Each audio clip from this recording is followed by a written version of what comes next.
People may look at this neighborhood and say, oh, it's kind of run down, and they drive on past and don't give it a second thought. But there's a lot of history, both Oakland and California history. There's a narrative here to tell about Black liberation and Black liberation acts in this neighborhood.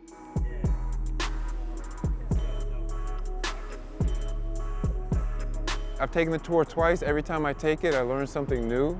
So I definitely encourage everybody to take the Black Liberation Walking Tour. I really recommend it to anyone who has the opportunity. There's so much to be inspired by. This tour connects people. It inspires pride. I want people to take away from the tour the fact that Black people were here, are here, and have made significant contributions that need to be documented and preserved.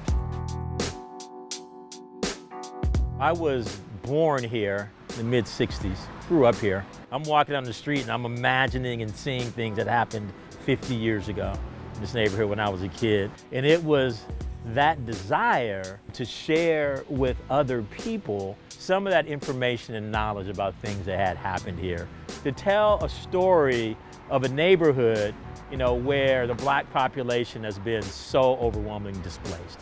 This mural was commissioned for the tour. They wanted to basically just highlight what's going on and what's been happening for the past 50 or so years. From the California Hotel, stories of the Black Panther, urban gardening, the Hoover-Foster Library. We wanted to put all of these things that are mentioned in the tour into this mural.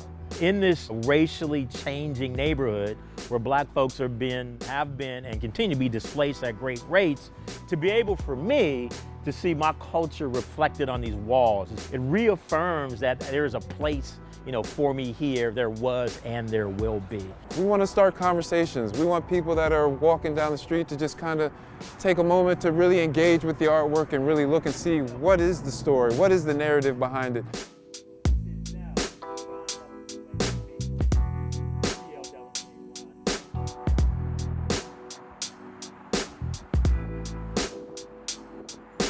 Probably three that immediately jump to mind are the former site of the St. Augustine's Episcopal Church, where the Panthers had their first free breakfast feeding program, and also the funerals of George and Jonathan Jackson were there. C.L. Dellum's house is very important because what he did, I would say he is the seminal and central figure in the West Coast Civil Rights Movement and is kind of the central figure in this arc of Black liberation that this tour tells. DELILAH Beasley, who is an early historian documenting the contributions of Black Americans in early California. We stop here because it really points to the major impact that freeways have had on this neighborhood over the years. The building of these freeways that surrounded this neighborhood and those associated issues of redlining, redevelopment, urban renewal, Negro removal, as James Baldwin called it, is such an important factor to understand in the development of this neighborhood, specifically of West Oakland generally, and of urban America.